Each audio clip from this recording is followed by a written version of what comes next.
Het is nog altijd een simmer in Friesland en die simmer komt ik heel waarom. Vooral in het weekend. Het wordt een warm, flink warm weekend.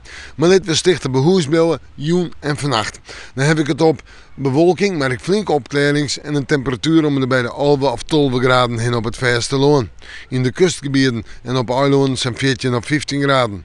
En verder, later in de nacht, misschien komen ze op een buiken en de wind het zuid-zuidwest en die is zwak, maar in het waardgebied vrij krachtig, vooral later vannacht. En dan morgen. Ja, een paar buien of buikjes, maar dat stelt denk ik net al te volle voor en het geldt vooral voor de maantijd en het eerste pad van de middag. Verder redelijk wat zinnen en de temperatuur, het houdt net oer, wordt aan de koele kant 19 of 20 graden.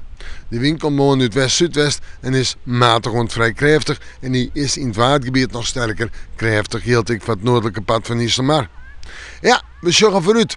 En dan komen we een vrijdje, maar meestentijds bewolkt waar. Misschien een beetje ruim, maar ik denk dat wel weer een beetje afvalt. Temperaturen 21, 22 graden. Een warme dag. Warmte op sneeuw, maar zo'n 22, 23 of misschien op plek nog wel 24 graden.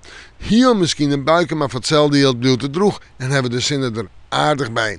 Simmer warmte op sneeuw, maar zo'n 26 op plek misschien wel zo'n 20 graden. Hoe dat je droeg waar, flink wat zinnen in de joentijd en in de nacht. Ja, dan heb ik ons op een ruim of tongerbui. En we moeten morgen maar weer even in het waarsje.